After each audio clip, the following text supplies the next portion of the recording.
ओम नमो भगवते वासुदेवाय। ओम नमो भगवते वासुदेवाय।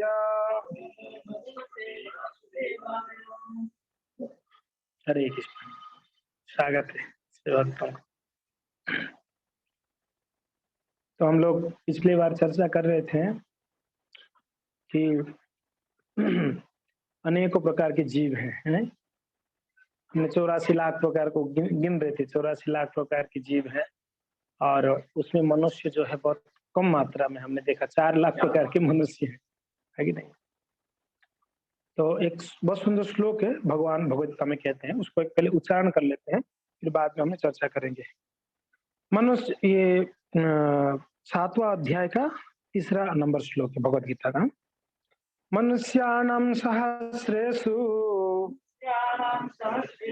कच्चित् यदति सिद्धये यततामपि सिद्धानां कच्चिन्मां वेति तत्त्वतः। वापस उच्चारण करेंगे। मनुष्याणां सहस्रेषु कच्चित् यदति सिद्धये यततामपि सिद्धानां कच्चिन्मां वेति तत्त्वतः। बोलेंगे कोई? 3 7 का 3 मिला प्रभु जी?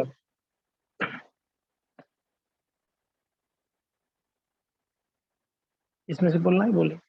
हाँ प्रभु जी ले लीजिए प्रभु जी।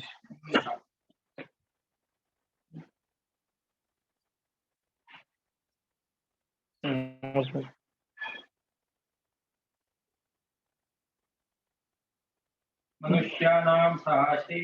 मनुष्याणां सहस्रेषु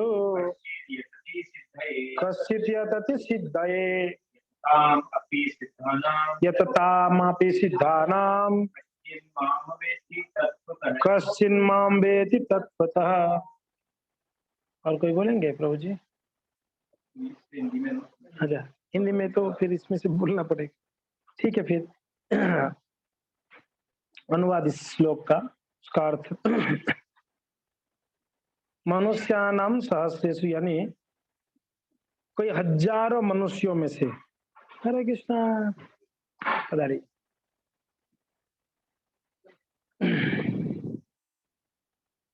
माता जी। हाँ, तो इसका अर्थ ऐसा है, मनुष्याणां सहस्रेषु, सहस्र यानी हजार, सहस्रेषु हजारों मनुष्यों में कश्चित् यदति सिद्धये, किस उसमें से कोई एक व्यक्ति सिद्धि प्राप्त करने के लिए प्रयत्न करता है। यततामपि सिद्धानाम, उस सिद्धि प्राप्त करने के लिए प्रयत्न करने वालों में से कश्चिन माम वेति तत्व, तो कोई एक व्यक्ति मुझे तत्व से जानता है। ये भगवान कहते हैं कि इतने सारे जीव हैं। कितने जीव है? 84 लाख प्रकार के जीव है। उसमें से मनुष्य 4 लाख है। मनुष्य हमने मतलब 4 लाख प्रकार के हैं। टोटल 4 लाख प्रकार के लोग हैं मनुष्य। तो ऐसे हजारों मनुष्यों में कहते कश्चित, कोई एक व्यक्ति क्या करता है?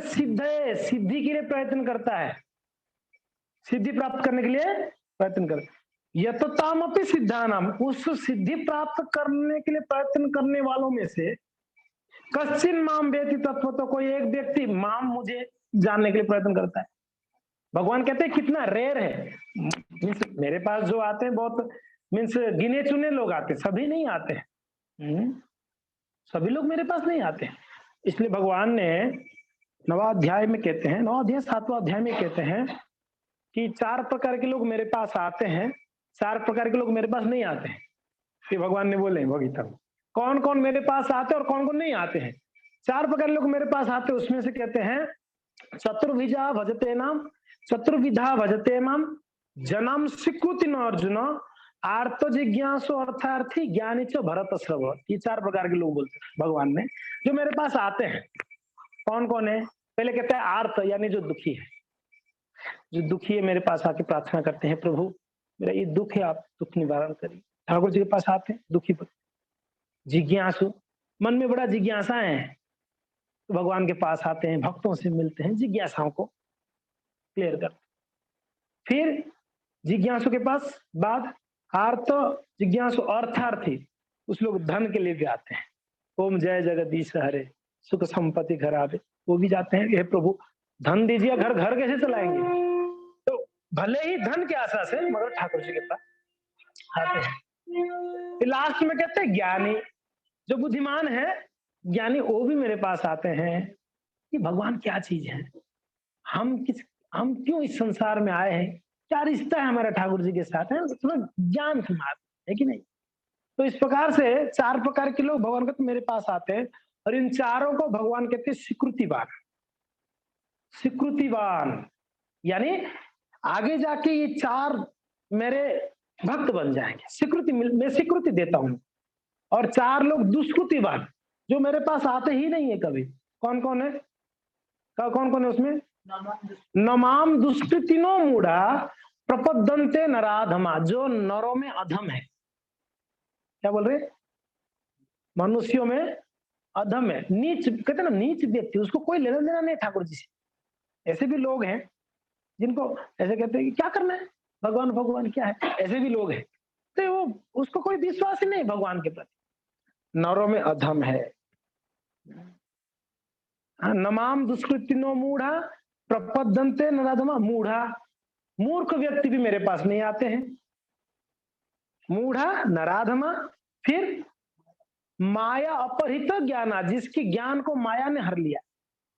जिसकी ज्ञान को, यानी वो हमेशा माया की सेवा में लगा रहता है। माया का सेवा नहीं, संसार की सेवा में लगा रहता है, माया की सेवा में लगा रहता है।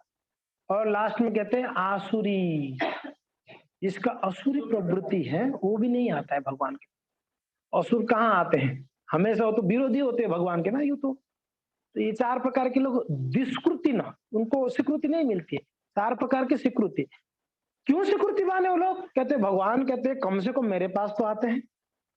उनको भले कुछ चाहिए, मगर आते कहां पर? मेरे द्वार पे आते हैं इसके लिए। तो यहाँ पर भगवान ने कहते हैं ऐसे हजारों में से कोई एक व्यक्ति सिद्धि के लिए प्रयत्न करता है? और उस सिद्धि के प्रयत्न करने वाले में से कोई एक व्यक्ति मुझे जान पाता है।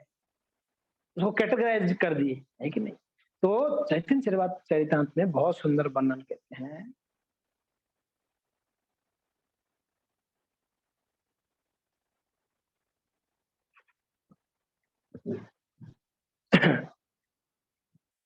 एक मिनट।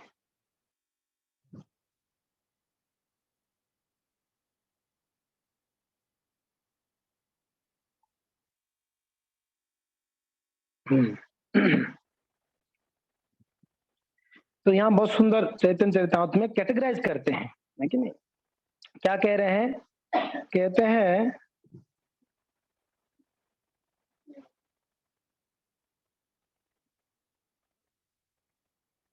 कहते हैं यही तो ब्रह्मांड भरी, थोड़ा सा मीन्स फिलोसफी है, थोड़ा सा ध्यान से सुनेंगे समझ में आएगा। कहते हैं यही तो ब्रह्मांड भरी अनंत जीवगण 84 लक्ष्य योनिर कराए भ्रमण।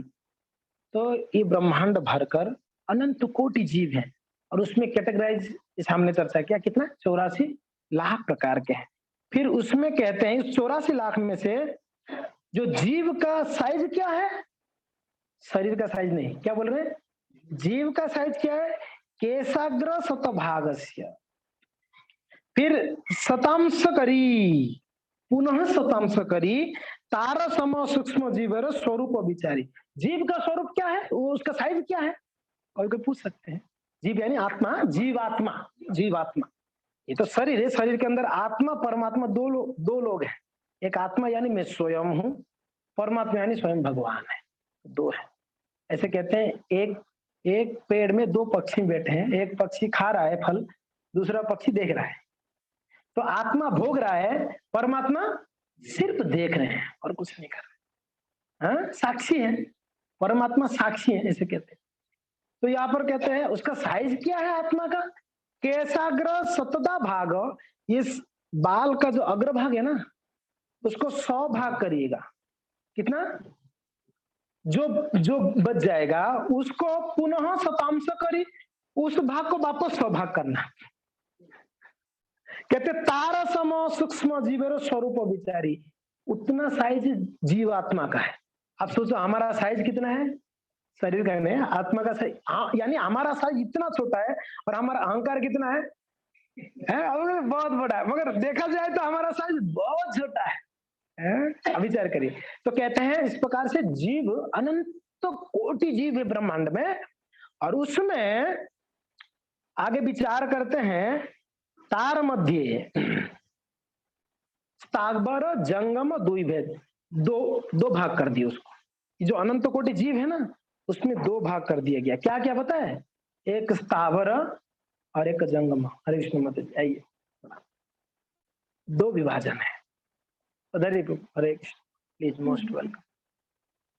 मीरा जी ऊपर आराम से बैठी।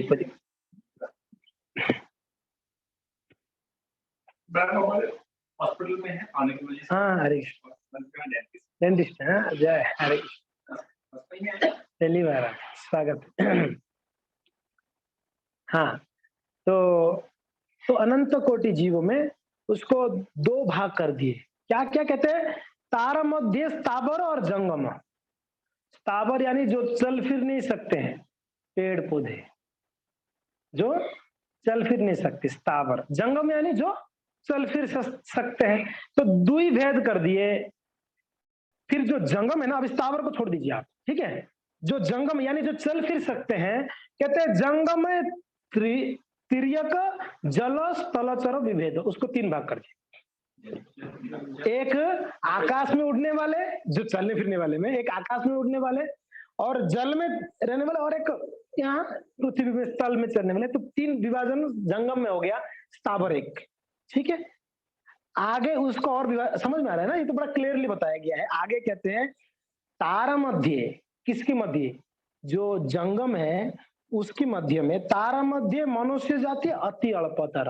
ये जंगम में से जो स्थल में है, स्थल में जो है उसमें जो मनुष्य जाति अति अल्पतर, तारा मध्य मनुष्य जाति अति अल्पतर, तारा मध्य उस मनुष्यों में, अभी मनुष्य तो कम है, उस मनुष्यों में विभाजन करते हैं म्लेच्छ पुलिंद बौद्ध सबर। कौन कौन आ गया उसमें, और म्लेच्छ लोग, म्लेच्छ यानी आप जानते हैं ना, कहते हैं ना हम लोग म्लेच्छ, ये म्लेच्छ है। खास करके जो पाश्चात्य जगत में म्लेच्छ लोग रहते हैं, एकदम गए गुजरे हो, उनको कोई लेना देना नहीं, भगवान भक्त क्या गीता भागवत कोई लेना देना नहीं। उनका जीवन एक प्रकार से कहते हैं कि पशु जीवन जैसा जीते हैं वो लोग। म्लेच्छ पुलिंद ये एक प्रकार का जाति है जो एकदम मीन्स डिग्रेडेड है लोग, जिनको बुद्धि विकसित नहीं है, उन लोगों का बुद्धि उतना विकसित नहीं है। बौद्ध सवर, सवर जाति, बौद्ध जाति जो एकदम उनका बुद्धि विकसित नहीं हुआ वैसे लोग हैं। तो ये किसमें कैटेगराइज कर रहे हैं, मनुष्यों में।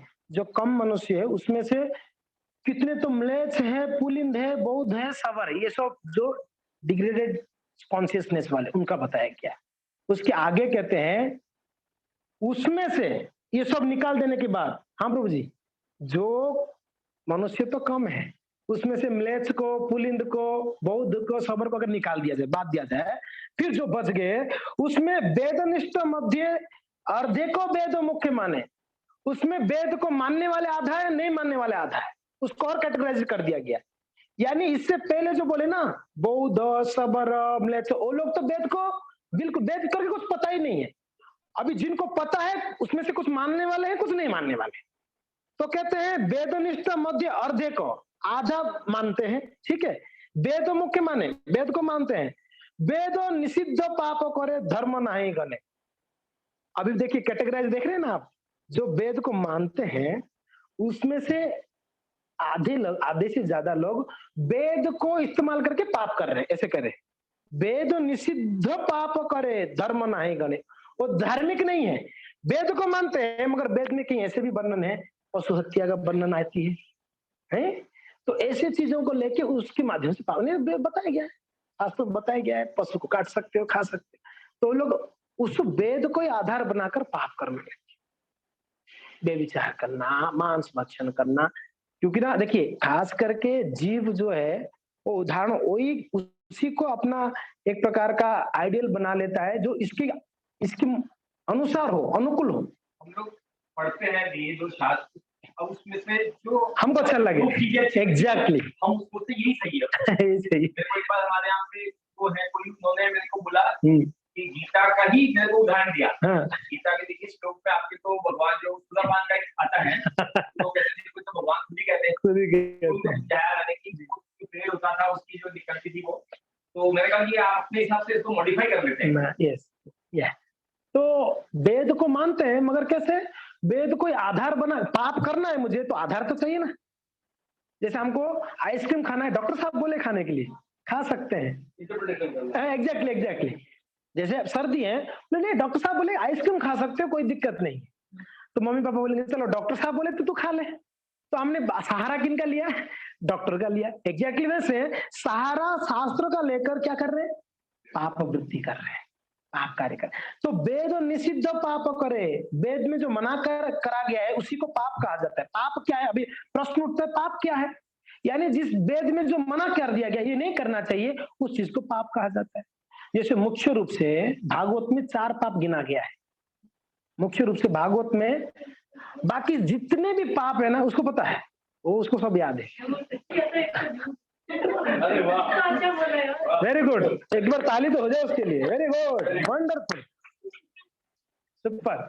तो भागवत में 4 मुख्य पाप बताए गए, बाकी जितने भी छोटा मोटा पाप ये चारों के अंदर आ जाता है। पहला कहते हैं स्त्रियो सूना पान यत्र पाप चतुर्विधम।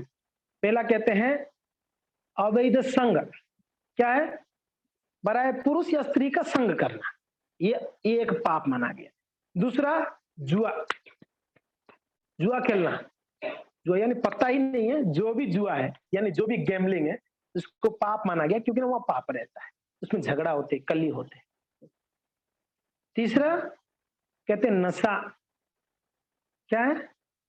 कोई भी प्रकार का नशा हो उसको पाप माना गया है, भागवत में कहा गया। और चौथा कहते हैं कि अभक्ष्य यानी मांस आदि का जो भक्षण होती है उसको पाप कहा गया। बाकी जितने भी छोटा मोटा पाप इसके अंदर आ जाता है, भागवत में सुखदेव गोस्वामी इसको वर्णन कर। तो हम क्या चर्चा कर रहे थे? वेद को आधार बनाकर पाप वृद्धि करना। तो हमने कैटेगराइज क्या किया कि वापस एक बार पीछे चलते हैं। अनंतो कोटि जीवों के अंदर 2 भाग कर दिए, क्या क्या? स्थावर और जंगम। जो जंगम थे उनको 3 भाग है, कुछ जल वाले, कुछ आकाश वाले, कुछ स्थल वाले। ठीक है, जो स्थल वाले हैं ये सब निकाल दो अभी, तो जल वाले आकाश वाले को हमको कैटेगराइज आगे बढ़ना है मनुष्यों का। तो अभी स्थल वालों में पशु भी है, कीड़े मकड़े सब है, मगर उसमें से मनुष्य अति अल्पतर है। उस मनुष्यों में से कैटेगराइज करते हैं, क्या है? मलेचो, पुलिंद है, बौद्ध, सबर, ये जो नीचे वाले लोग हैं उन लोग को बहुत सारे वैसे हैं, उनको साइड कर दो। अभी जो बच गए मनुष्यों में, उसमें से कहते हैं वेद को मानने वाले आधा है, नहीं मानने वाला आधा है। अभी नहीं मानने वाले को तो चर्चा ही नहीं करना, उसको साइड ही कर दो। अभी मानने वाले में चर्चा है। मानने वाले में से 2 प्रकार के हैं। कुछ लोग उसको मान कर क्या करते हैं? पाप करते हैं। यहाँ तक हमने चर्चा किया, वेद निषिद्ध पाप करे धर्म नाय, धार्मिक नहीं है, अधार्मिक लोग है, वेद सही है। तो इसको भी निकाल दो, कोई मतलब नहीं है लोग का, ठीक है ना। अभी कौन रह गए? मानने वाले सटीक तरीके से। आगे कहते हैं धर्मचारी। जो धर्मचारी है ना, वेद को मान के धार्मिक कार्य करते हैं, पूजा पाठ करते हैं, संतों को घर पे बुलाते हैं, भोजन कराते हैं, है कि नहीं है? यज्ञ करते हैं, तपस्या करते हैं, सब जो है मानने वाले धार्मिक कार्य करते हैं। उस धार्मिक लोगों के अंदर धर्मचारी मध्य बहुत कर्मनिष्ठ। आप समझ रहे क्या कैटेगराइज किया जा रहा है यहाँ पर? जो धार्मिक है, शास्त्रों को मानकर धर्म कार्य करते, उसमें कुछ कर्मनिष्ठ है, कुछ क्या ज्यादातर कर्मनिष्ठ है। यानी मैं तो देखो शास्त्र के अनुसार कर्म कर रहा हूं, मैं पाप नहीं कर रही, लोग पापी नहीं है, मगर कर्मनिष्ठ है। कहते ना कर्मण्यवाधिकारस्ते, हम अपना कर्म करते हैं बिना पाप का करते, हम किसको दुख नहीं देते, किसको। वैसे कुछ लोग हैं, ठीक है, कुछ लोग ज्यादातर लोग। तो धर्मचारी मध्य बहुत कर्मनिष्ठ, बहुत लोग कर्मनिष्ठ है। अभी ये जो कर्मनिष्ठ है ना, इसे कर्मनिष्ठ के अंदर कोटि कर्मनिष्ठ मध्य एक ज्ञानी श्रेष्ठ।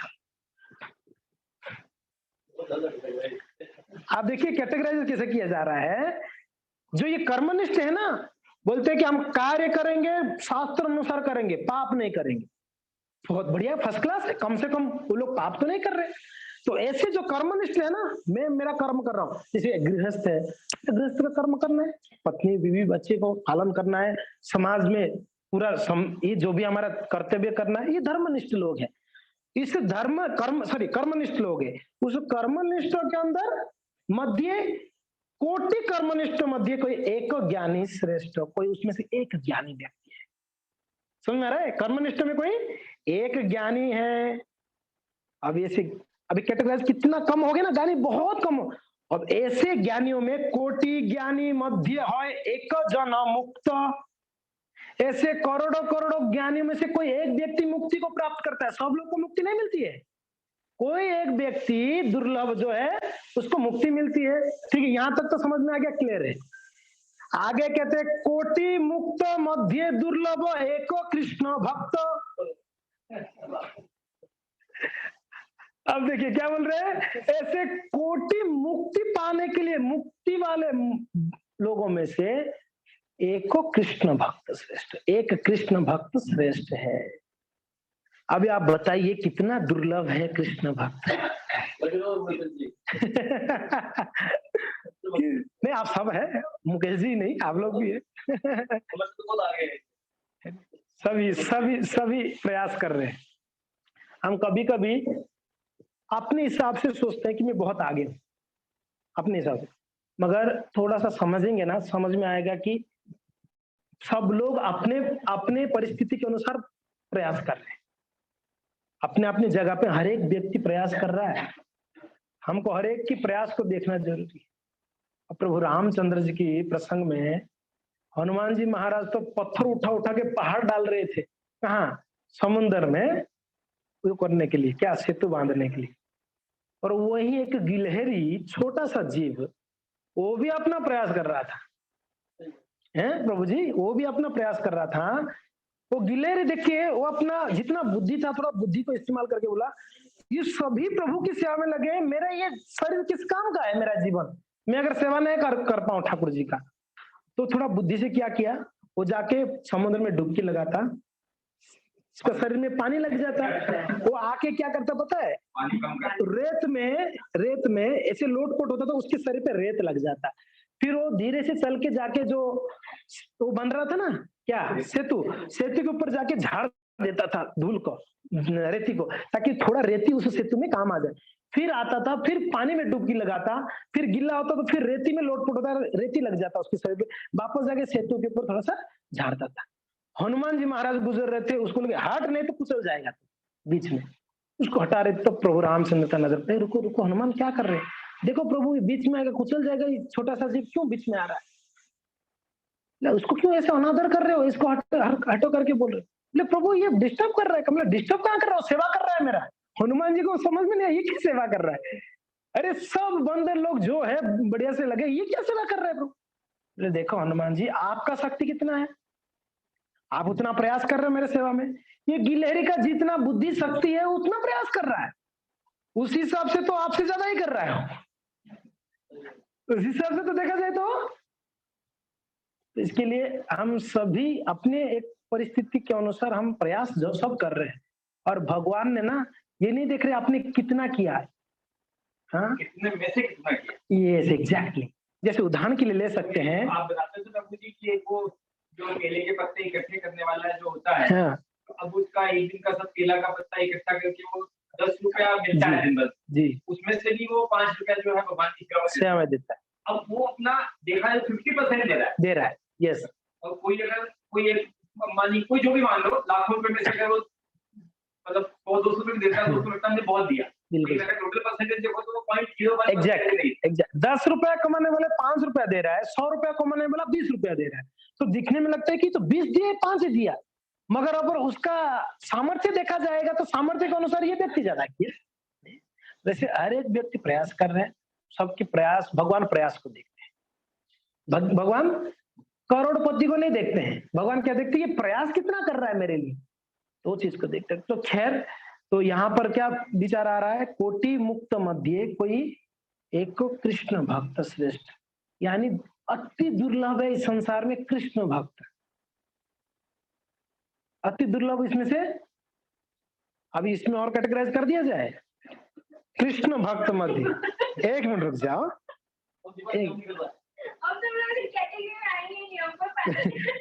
रुक जाइए। आगे कह रहे हैं कृष्ण भक्त कौन है, इसको आगे कहते हैं कृष्णदास कविराज गोस्वामी। कृष्ण भक्त निष्काम, एकदम क्लियर कर दिए, एक वार में कृष्ण भक्त का डेफिनेशन दे दिया। क्या बोल रहे हैं? कृष्ण भक्त निष्काम, निष्काम यानी उसका कोई कामना, कोई इच्छा नहीं है, सिर्फ भगवान को प्रसन्न करने का इच्छा है। इसके लिए आगे कहते हैं कृष्ण भक्त निष्काम अतएव शांत, इसके लिए वो व्यक्ति शांत रहता है। कौन? जो कृष्ण भक्त है वो शांत क्यों रहता है? क्योंकि ना उसके मन में कोई इच्छा, अशांति वही है जिसके मन में इच्छाएं उभरता रहता है। एक चीज का इच्छा हो गई, ये ईयरफोन का इच्छा हो गया, ले लिया, मगर देखा कि ये आईफोन वाला ईयरफोन तो अच्छा है, हेडफोन बेकार है 2000 का, वो तो 12,000 का, वो अच्छा है, इससे अच्छा है, तो वो लेने के लिए प्रयत्न करेंगे। वो लेने के बाद अभी प्रो आ गया, हाँ आईफोन का प्रो, अरे ये तो बेकार है, प्रो अच्छा है। तो एक एक इच्छा बढ़ती जाएगी और उसको पूरा करते करते करते अशांत रहता है व्यक्ति संसार में। कृष्ण भक्त का ऐसा कोई इच्छा ही नहीं है, इसके लिए वो अतएव। फिर बाकी लोग का क्या? फिर आगे क्लियर करते हैं, भुक्ति मुक्ति सिद्धि कामी सकल ही अशांत। जो भोग करना चाहता है, मुक्ति को चाहता है, सिद्धि कामी, ये सब लोग। यानी कृष्ण भक्त कौन है? जो निष्काम है, जो परोपकारी, दूसरों के कल्याण के लिए विचार करता है, खुद के लिए कुछ भी नहीं। निष्काम यानी खुद का कोई कामना नहीं, हाँ दूसरों के कल्याण, जगत कल्याण के लिए क्या करते हैं। उड़िया में कहावत है, मो जीवन पछे नरके पड़ी था जगत उद्धार हो। मेरे जीवन भले नरक में पड़ा रहे, जगत का उद्धार हो जाए, दूसरे लोग का कल्याण हो। ये भक्त का सोच है। जो प्रहलाद महाराज, आप प्रहलाद जी को तो सब जानते हैं, नरसिंहदेव प्रहलाद महाराज जानते हैं प्रभु जी, नरसिंहदेव जी का। तो प्रहलाद महाराज जी को जब नरसिंहदेव प्रकट हुए, उन्होंने पूछा कि प्रहलाद कुछ वर मांगो, आपकी भक्ति में मैं बहुत प्रसन्न। प्रहलाद जी बोलते हैं कि मुझे कुछ भी नहीं चाहिए, मुझे क्या चाहिए, फिर भी कुछ तो मांगो, मैं आपकी भक्ति में प्रसन्न बहुत। चलिए प्रभु आप कुछ देना चाहते हैं, बहुत भगवान जब फोर्स कर रहे थे, कुछ देना चाहते थे, काम करिए, इस संसार में जितने भी लोग हैं जो कष्ट भुगत रहे हैं ना, वो सारे कष्ट मुझे दे दो। क्या मांग रहे हैं प्रहलाद जी? आप कुछ देना चाहते हो ना, तो इस संसार में जो कष्ट भुगत रहे हैं ना जी, वो सारे कष्ट मुझे दे दो और उनको सुखी बना। क्या मांग लिया प्रहलाद जी? भगवान तो ये सुन के गदगद हो गए, उनकी आंखों से आंसू आने लगा, नरसिंहदेव की आंखों से। क्या मांगा? क्या दूसरों का कष्ट लेना चाहता है? आजकल कौन कष्ट लेना चाहेगा दूसरों का? हर एक व्यक्ति चाहेगा मेरा कष्ट दूसरों के पास चला जाए, मेरा कष्ट कम से कम हो जाए, मगर इस संसार में कोई भी नहीं चाहेगा कि दूसरों का कष्ट मेरे अंदर आ जाए।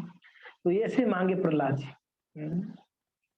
तो ये है निष्काम। अर्थ ऐसा नहीं कि कोई कामना नहीं, पत्थर जैसे पड़ा रहना, ऐसी बात नहीं है।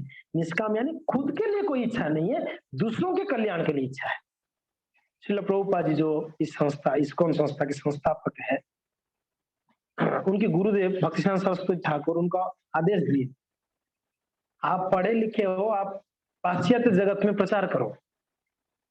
तो उनके गुरु का आदेश मानकर उन्होंने अपना पूरा जीवन खपा दी इसमें। किसके लिए?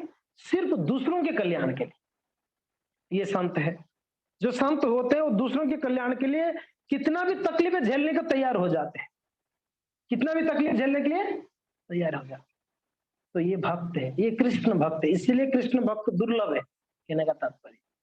फिर और कैटेगराइज करते हैं, यहाँ तक कृष्ण भक्त का डेफिनेशन दे दी। आगे कहते हैं कि क्या कह रहे हैं?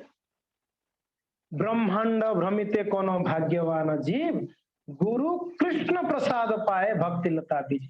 अब ऐसे कृष्ण भक्तों के अंदर किनको प्रामाणिक गुरु मिल गया और ज्यादा दुर्लभ है व्यक्ति।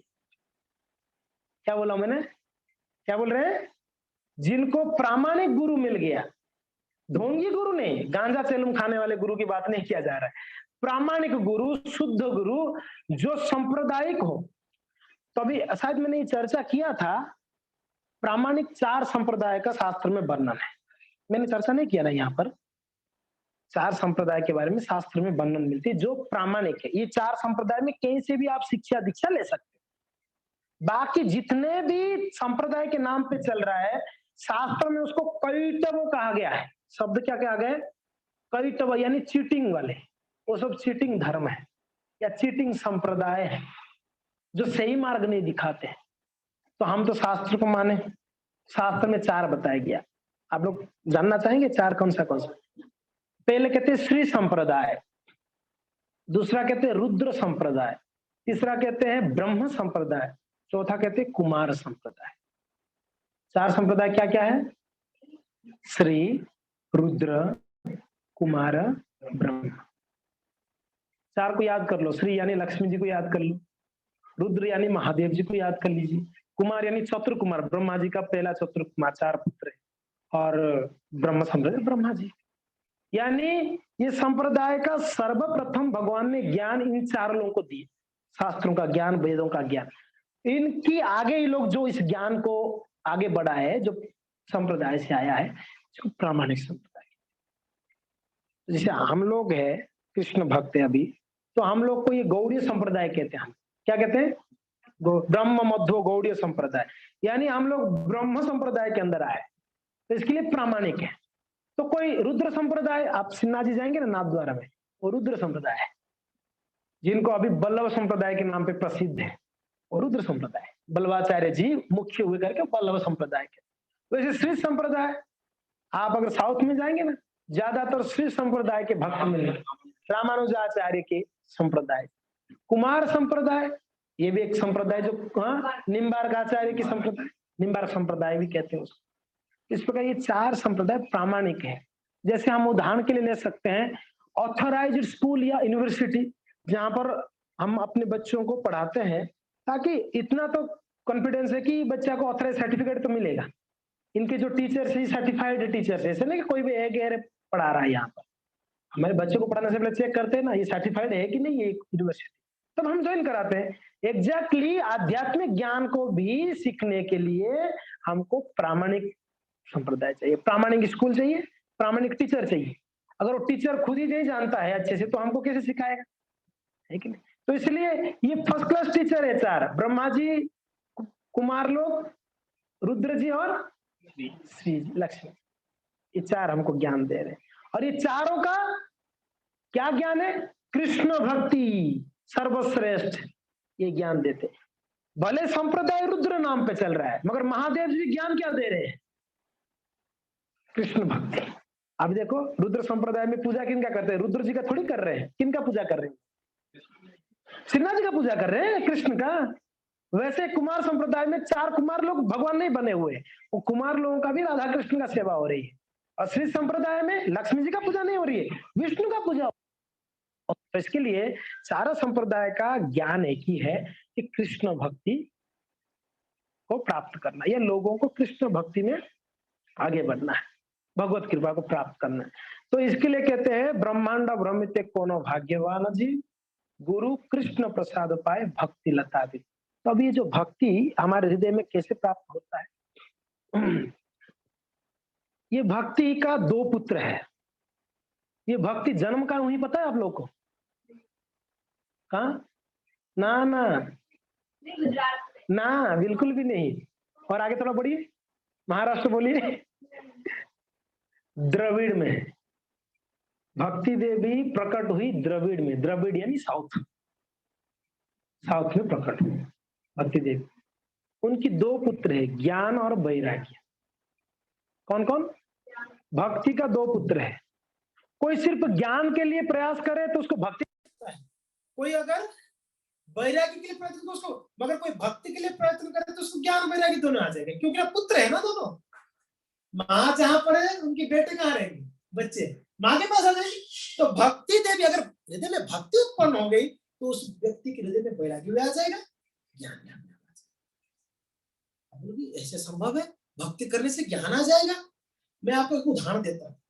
हमारे संप्रदाय में एक महात्मा हुई, उनका नाम है गौर किशोर दास बाबा जी महाराज। नाम क्या है? ये महाराज जी थम्सअप है। थम्सअप समझ रहे हैं ना? अंगूठा छाप, कुछ नहीं पढ़े। क्या बोल रहा हूं मैं? कुछ पढ़ा लिखा नहीं किए हैं, मगर पूरा भागवत, पूरा वेद, पूरा शास्त्र को कंठस्थ। कैसे हो गया ऐसे? भगवान का प्रिय भक्त है, भगवान का अटूट प्रिय भक्त। उनके पास ज्ञान भी है, वैराग्य। वैराग्य हमें बताओ, क्या बताऊंगा वैराग्य आपको? ज्ञान तो देखिए सारा वेद उनको पता है ऐसे मुख में। और जिनका शिष्य कौन बने? भक्ति सिद्धांत सरस्वती ठाकुर, वो स्कॉलर थे भक्तिचंद महाराज। हाँ जी, भक्ति सिद्धांत सरस्वती ठाकुर, वो जो आज हम लोग पंजिका गणन करते हैं ना, ये पंजिका क्रिएट करने वाले भक्तिचंद महाराज है। ये जो पंजिका आज बड़े बड़े लोग पंजिका देखते हैं, ये सूर्य सिद्धांत, ये भक्ति सिद्धांत सरस्वती ठाकुर ने लिखा है। ये भक्तिचंद महाराज इतना बुद्धिमान थे, त्रिपुरा का राजा इनको अपना राजपुरोहित बना के रखा। बोले कि मुझे राजपुरोहित चाहिए व्यक्ति, त्रिपुरा का राजा ऐसा व्यक्ति है ये। उस समय अंग्रेज लोग इनको सल्यूट मारते थे। किनको? भक्तिचंद सरस्वती ठाकुर को। इतना प्रचंड विद्वान थे। और वो शिष्य, वो गुरु किसको स्वीकार किए? गौर किशोर दास बाबू महाराज, जो अंगूठा था, बिल्कुल नहीं। क्योंकि ना ज्ञान के आधार पर किसी व्यक्ति को भक्ति नहीं मापा जा सकता, भक्ति के आधार पर ज्ञान मापा जा सकता है। समझ रहे हैं मैं क्या बोल रहा हूँ? भक्ति के आधार पर व्यक्ति को समझ, तो इतना। और वैराग्य उनका, ज्ञान तो चलो पूरा शास्त्र ज्ञान है, वैराग्य क्या पता है प्रभु जी? वर्णन ऐसा है गौर किशोर दास बाबा महाराज का, जो सब होता है ना, मुर्दा को जलाने के लिए जाती थी, तो जो व्हाइट कपड़ा को फेंक देते हैं, शमशान घाट में फेंक देते हैं, उसको जला देते हैं गंगा तट पर। ये महात्मा जाते उस कपड़ा को गंगा में धो देते, उसको फाड़ के कौपिन और बहिर्वस्त्र करके उसको फेंक देते। ऐसा तो हम लोग तो कर ही नहीं सकते। कितना वैराग्य है। खाते क्या था पता है? देखिए ये तो हमारे कल्पना से परे है, ये तो हम कर ही नहीं सकते। क्यों? सिर्फ चर्चा इसके लिए थोड़ा प्रोत्साहन तो मिल रहा है इस वैराग्यों के बारे में सुन के। खाते क्या थे पता है? थोड़ा चावल मांग लेते थे किसी को, अगर कोई दे देता ना, उस चावल को अपने उस कपड़े में ऐसे बांध देते थे, बांध के अपना नाम तो जप करते थे, गंगा के तट पे थोड़ा बैठ जाते थे, चावल को पानी में डुबा के रखते थे, या नाम जब चल रहा है लेफ्ट हैंड में डुबा, हरे कृष्ण हरे कृष्ण कृष्ण कृष्ण। 15 मिनट के बाद चावल थोड़ा गीला हो जाता, थोड़ा सॉफ्ट, उसको चबा के खा लेते, हो गया उनका खाना। अभी और क्या वैराग्य बताया? और परम विरक्त चूड़ामणि, भगवान के परम भक्त। इसलिए भक्ति का दो पुत्र, जहां भक्ति है वहां ज्ञान और वैराग्य, वहां ज्ञान और दूसरी बात, ज्ञानी बहुत जल्दी भक्त बन जाएगा। भगवान इस बात को कहते हैं, जो चतुर्विधा भजन्ते माम के बाद बोल रहे हैं, ज्ञानी सर्वश्रेष्ठ इस चारों में से। किन चारों में से? आर्त जिज्ञासु अर्थात ज्ञानी में ज्ञानी श्रेष्ठ। क्यों? बहुत जल्दी शास्त्र को समझकर मेरे भक्ति में लग जाएगा। तो यहाँ पर कहते हैं भक्ति कैसे प्राप्त होती है? गुरु कृष्ण कृपा से। किनकी कृपा से? भगवान की कृपा, और दूसरा प्रामाणिक गुरु की कृपा। अभी कृष्ण हमको तो नहीं पता है कृष्ण कौन है। कोई प्रामाणिक गुरु का कृपा हो जाए, प्रभुपाद महाराज जी से, भक्तिचंद महाराज जी से प्रामाणिक, तो हमको कृष्ण समझ में आएगा थोड़ा बहुत। कृष्ण का कृपा होगा तो हमको प्रामाणिक गुरु प्राप्त होगा। क्या वाइस वर्सा, एक दूसरे का लिंक है। तो यहाँ पर हमने जो गीता में जो श्लोक पढ़े भक्तों, तो उसका तात्पर्य मैं पढ़ता हूँ, थोड़ा सा ध्यान से सुनो, टाइम हो गया है। क्या बोल रहे हैं? मनुष्यों की विभिन्न कोटियां हैं और हजार मनुष्य में शायद बिरला मनुष्य ही, कोई एक व्यक्ति, कोई बिरला व्यक्ति ये जानने में रुचि रखता है कि आत्मा क्या है, शरीर क्या है और परम सत्य क्या है। तीन चीज बताया। क्या क्या? आत्मा क्या है, शरीर क्या है, परम सत्य, परमात्मा क्या है, परम सत्य क्या है। सामान्यतः मानव आहार, निद्रा, भय और मैथुन जैसी पशु कृत्यों में लगा रहता है और मुश्किल से कोई एक दिव्य ज्ञान में रुचि रखता है। ज्यादा प्रभुपाद जी कहते हैं ज्यादातर लोग किसमें लगे हैं? आहार, निद्रा, भय, मैथुन।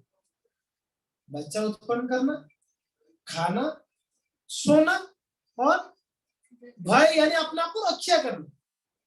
अब बता, इसके अलावा और कुछ कर रहे हैं हम लोग? नॉर्मल कोई व्यक्ति ये चार ही काम करता है। अच्छा खाता है, जो भी खाता है अच्छा खाता है, और दूसरे उसके बाद खाने के बाद क्या होता है, सो जाता है। अपने को रक्षा करने के लिए पूरा प्रोटेक्शन का प्लान करता है, जैसे एक पशु भी अपना प्रोटेक्शन करता है।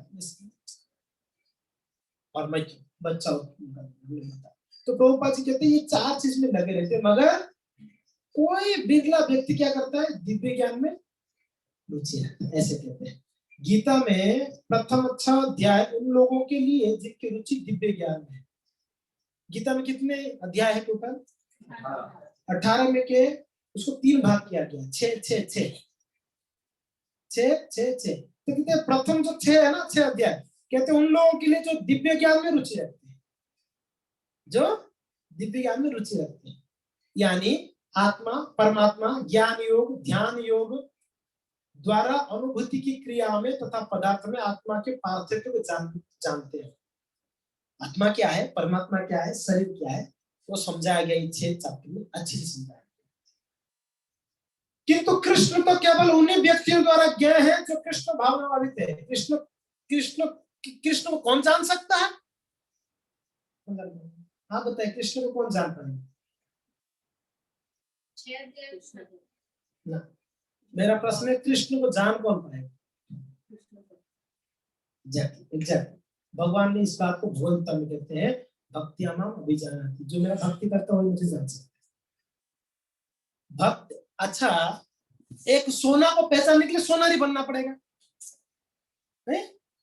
एक बीमारी को पहचानने के लिए डॉक्टर बनना पड़ेगा, एक घर की कार्य को समझने के लिए सिविल इंजीनियर बनना पड़ेगा।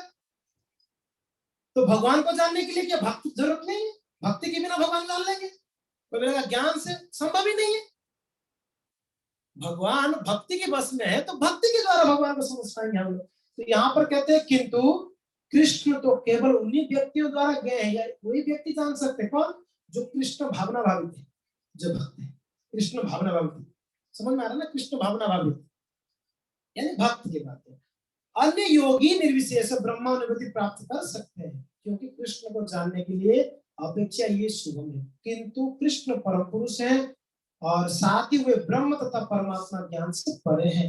योगी तथा ज्ञानी जन कृष्ण को नहीं समझ पाते हैं। यद्यपि महानतम निर्देशवादी यानी मायावादी शंकराचार्य ने अपनी गीता भाष्य में स्वीकार किया है कि कृष्ण भगवान है, किंतु उनके अनुयायी इसे स्वीकार नहीं करते, क्योंकि भले ही किसी को निर्विशेष ब्रह्म की दिव्य अनुभूति क्यों ना हो, कृष्ण को जान पाना अत्यंत कठिन कार्य है। जो मायावादी फिलोसफी को प्रचार करने आए थे शंकराचार्य, जो स्वयं भगवान ब्रह्मा शिव जी हैं, उन्होंने भी अपनी गीता में कमेंट्री करके बोलते हैं कृष्णस्तु भगवान सुना भज गोविंदम। और यहाँ तक कि उनकी माँ जो बहुत बीमार थी शंकराचार्य के, वो तो 8 साल की आयु में संन्यास ले लिया। तो जो माँ बहुत बीमारी थी, उनको पता चला अभी माँ मेरे शायद संसार से जाने वाली, तो उनके पास आए। तो माँ बोलती कि बेटा मैं अभी बहुत जल्दी जाने वाला हूँ, तू हृदय में जिनका भजन करता है उनके बारे में मुझे बता। माँ क्या बोल रही है? तू हृदय में जिनका भजन करता है बेटा उनके बारे में मुझे बता। बोलती माँ पता है वो ब्रह्म है, वो परमात्मा है। बोले बेटा टाइम वेस्ट मत कर, मुझे सही से बता तू किसका भजन कर रहा है।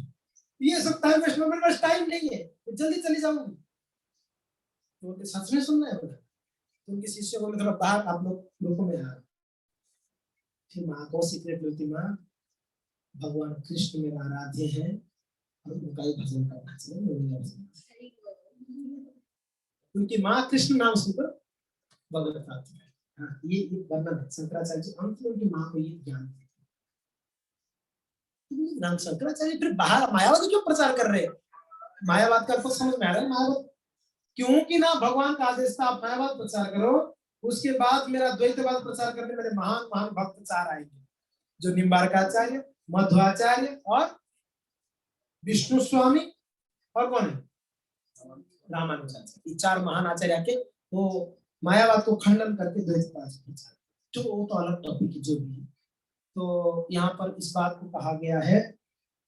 और एक पैराग्राफ पढ़ लो क्या, इसी श्लोक का पैराग्राफ पढ़ लेते हैं।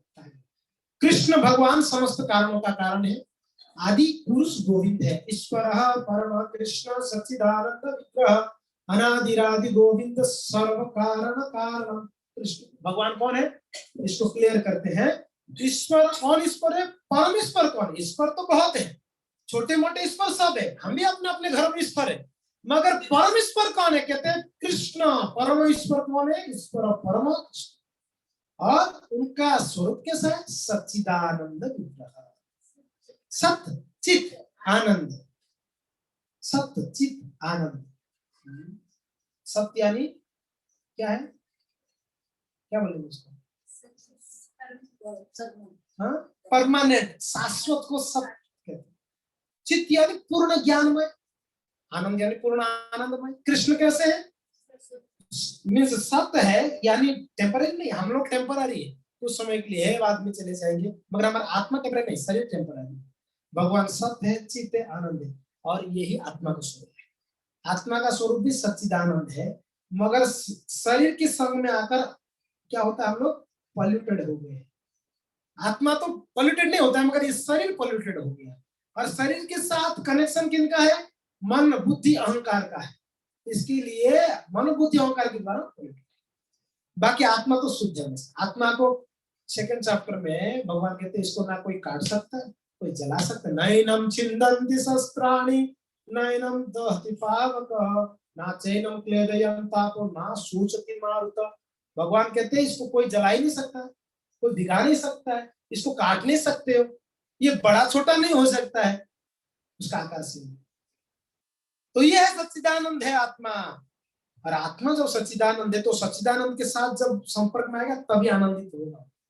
समझ में आ रहा है ना, जब भगवान परमात्मा के साथ आत्मा जुड़ जाएगा तभी हो, वरना आत्मा हमेशा दुख को भटकता रहेगा, दुख होता है, शरीर को प्राप्त करता है, अलग अलग शरीर को 84 लाख योनि को प्राप्त करता है। तो यहाँ पर कहते हैं अभक्तों के लिए उन्हें जान पाना अत्यंत कठिन। किनको, परम सत्य को। यद्यपि अभक्त गण ये घोषित करते हैं कि भक्ति का मार्ग सुगम है, किंतु वे इस पथ पर चलते नहीं है।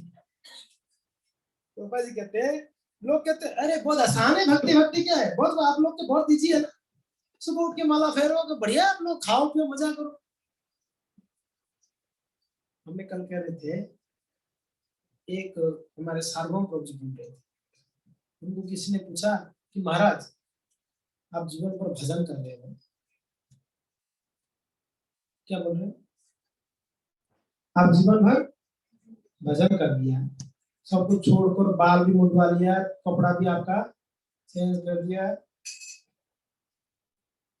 अगर पता चले जीवन के अंत में कृष्ण विष्णु करके कोई है नहीं तो क्या होगा आप लोगों का। प्रश्न क्या है, आप लोगों ने पूरा जीवन गवा दिया, इसमें खपा दिया, अंत समय में आपको पता चलेगा कि कृष्ण करके ऐसा कुछ होता नहीं है, तब होगा क्या आप लोग का। ये बोले कि ये साइड में रख, पहले ये बता हमारा लॉस क्या हुआ, हम तो मजे ही किए हैं, बढ़िया बढ़िया प्रसाद प्रीति माता जी ने खिलाया हमको, कथा सुन के आनंदित हुए, कीर्तन में मजा लिया हम लोग, नाचा गाया आनंदित हुआ, हमारा क्या लॉस हुआ, हम तो मजे नहीं है। अगर अंत में पता कृष्ण करके कोई नहीं तो हमारा लॉस क्या हुआ, हम तो मजा ही लिया पूरा जीवन भर।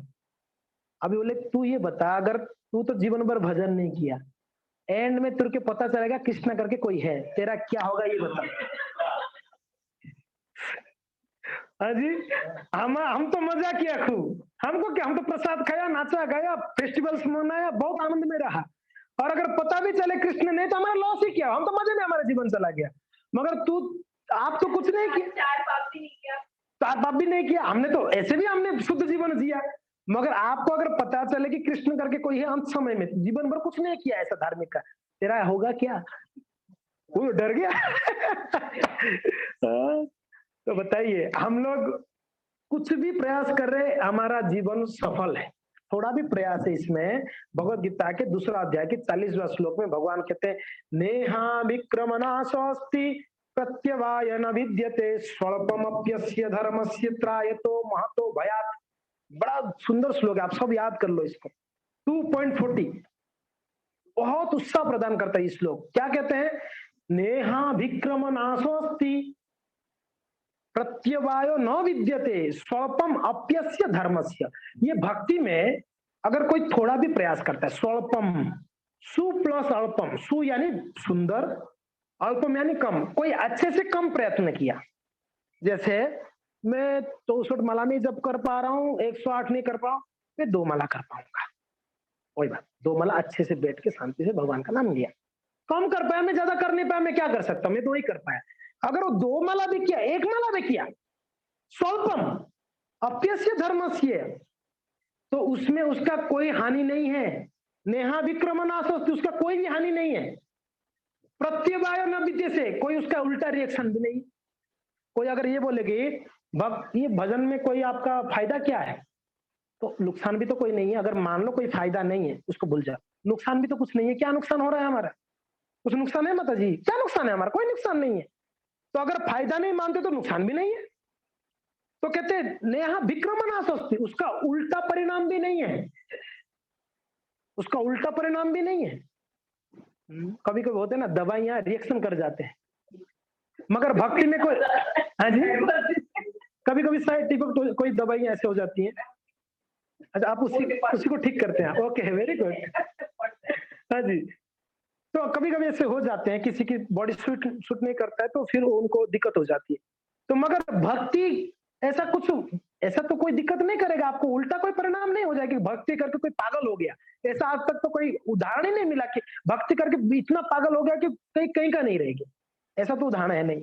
भक्ति करके बुद्धिमान हो जाते हैं लोग, बड़ा बढ़िया बढ़िया बातें करने लगते हैं, सुंदर सुंदर बातें करने लगते हैं, बुद्धिमान की बात करते हैं भक्ति करके। तो नेहा विक्रमनाशोस्ति प्रत्यवाय न विद्यते, उल्टा परिणाम कुछ भी नहीं, उसमें कोई लॉस भी नहीं है। स्वल्पम अप्यस्य, अगर कोई थोड़ा भी करता है, त्रायते महतो भयात, बहुत बड़ा बड़ा भय से उसको रक्षा हो जाती है, भगवान ने रक्षा कर, ऐसे बोला गया इसको गीता में। भगवान इस बात को कहते हैं, फायदा ही फायदा है भक्ति में। चलो हमारे सामर्थ्य के अनुसार हम प्रयास करें बस। हम तो वो महात्माओं के जैसे दिन भर बिना खा के रह नहीं सकते हैं। खाओ 10 बार खाओ, कोई दिक्कत नहीं, मगर प्रसाद खाओ। इतना कर सकते हैं कि ठाकुर जी को थोड़ा भोग लगा के खा लेते हैं, है कि नहीं? बहुत ज्यादा तपस्या नहीं करना, कोई बात नहीं, थोड़ा तपस्या कर लो, नाम जप लो थोड़ा टाइम निकाल कर, भागवत पढ़ लो, कभी सत्संग में आ जाओ कभी। ये छोटा छोटा काम ही हमको बड़ा बड़ा भय से, संकट से बचा लेगा, बहुत बड़ा संकट से बचा लेगा। आप सोच ही नहीं सकते। कभी कभी किन्हीं का गला कटने वाला होता है, उंगली कटा के भगवान उसको रक्षा कर लेते हैं भक्तों का। हाँ, फिर भी लोग कहते कि मेरा उंगली कट गई। भाई तेरा गला कटने वाला था। हमारे पास पेशेंट आते हैं, सब एक्सीडेंट हुआ, हाथ का फ्रैक्चर हो गया, मैंने कहा फ्रीका नहीं हुआ ना। देखो, ये देखो पॉजिटिव थिंकिंग इसी को कहते हैं। पॉजिटिव थिंकिंग इसी को कहते हैं। आपके साथ कुछ बुरा हुआ तो सोचो कि मेरे पास कुछ बहुत बड़ा होने वाला था, बुरा कम बुरा में मेरे। हाँ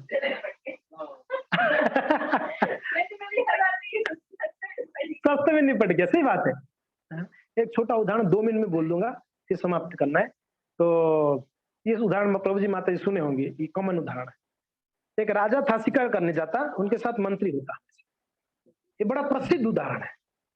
तो मंत्री साथ में थे और राजा ने तीर चलाने के लिए जब धनुष लिए शिकार करने, वो तर्कस, वो अपना वो जो रस्सी होता है, क्या बोलते हैं उसको, धनुष का रस्सी, वो उससे ना उनका उंगली कट गया। ये उंगली कट गया, तो कट गया तो अरे मेरा उंगली कट गया, खून निकलने लगा। मंत्री बोलते हैं बहुत बढ़िया, भगवान का कृपा होगी। ये मंत्री का एक ऐसा स्वभाव था, हर बात पे कहता है कि ठाकुर जी का कृपा है। क्या बोलता था? कुछ अच्छा भी हो बुरा भी हो, बोलता था भगवान का कृपा है। तो जब राजा का उंगली कटा तो क्या बोल रहा है? चलो बहुत बढ़िया है, भगवान का कृपा। और राजा को आया बड़ा गुस्सा, एक तो मेरा उंगली कटा, खून निकल रहा है, ये बोल रहा है भगवान का कृपा हुई। ये क्या बात कर रहा है, ये उल्टा बात। तो तेरे को चल मैं तेरे को बताता हूँ। और जब आए राजमहल में, ये तो अपना मलम पट्टी किए, तो बोले इसको अंदर डालो जेल में। क्या हो गया महाराज? ये मेरा उंगली कटा तो मुझे बचाने को नहीं जाके वो बोल रहा है कि ये बढ़िया हुआ, भगवान कृपा किए बोल रहा है। तो उसको जेल में डाला गया। जो जेल में डाल रहे तो बोल रहा है भगवान का कृपा है। जेल में उसको जब डाल रहे तो क्या बोल रहा है? चलो भगवान का ही कृपा है। इसमें क्या भगवान का, पागल है एक नंबर का। तो चलो ऐसे हो गया, 1 महीना ऐसे निकल गया, उसका उंगली का थोड़ा सा घाव सूख गया। राजा बोले कि बहुत दिन से शिकार ही नहीं गया, शिकार करने निकल, अकेले निकल गया। मंत्री तो है जेल में, अकेले में जब निकले जंगल में ना कुछ डाकू लोग पकड़ लिए, कुछ दस्यु लोग वहां से गुजर रहे थे, उनको एक नरबलि चाहिए था, माँ अपने काली देवी के पास उनको काटना था नरबलि। तो ये देखा राजा हटा कटा फर्स्ट क्लास था, इसको पकड़ के ले चलो भाई। राजा था अकेला, ये लोग थे 10-15 लोग, तलवार वलवार ले हुए थे, इसको पकड़ के बांध के ले गए। राजा चिल्ला रहा था, चीख रहा था, करेंगे क्या, ले गए उसको, बढ़िया से स्नान आदि करवाया। बोले कि एक बार देख लो इसका अंग भंग तो नहीं, तो कुछ जो बलि देते हैं ना वो उसका अंग भंग नहीं होना चाहिए, कोई कटा बटा नहीं होना चाहिए, शरीर बढ़िया होनी चाहिए, काना कांत कड़ा ऐसा नहीं होना चाहिए, उसका शरीर अच्छा होना। जब उसको चेक किया गया, उंगली कटा हुआ, 2 तमाचा लगाकर वो सरदार जी तो था, उंगली कटा हुआ उसका, ये तो काम का नहीं है हमारा बलि के लिए। तो सरदार जी 2 खींच के 2 तमाचा लगा, कहाँ है वो, उठा के जा यहाँ से। बेचारा राजा तो ऑलरेडी डरा हुआ था, मेरा गला कटने वाला है, क्योंकि ना उसका बलि देने वाला था ना। उसको 2 थप्पड़ मार के वहां से भगा दिए। ठीक है, तो राजा अभी विचार कर रहा है, वो मंत्री से ही बोला था, भगवान ने मेरा उंगली कट करके मेरा कृपा किया, आज गला कटने से बच गया मैं। मगर एक शंका इनका था, ये मंत्री को जेल में डाल के भगवान क्या कृपा किया। तो ये गया, मंत्री को बाहर निकालो बोला। मंत्री बोला कि ये देखो कृपा है मेरे ऊपर भगवान का, उंगली काट के मेरा गला काटने से बचा, तेरे को जेल में डाल के क्या कृपा किया भगवान। बोले महाराज सिंपल है, आज जेल में नहीं होता आपके साथ होता, आपका उंगली कटा तो करते, आप तो बच गए, मेरा गला कट जाता वहीं पर कि नहीं कट जाता। नहीं यार ये भी सही बात है, आज अगर ये साथ में होता तो मुझे तो छोड़ दिया, लोग इसको तो काट देते ना।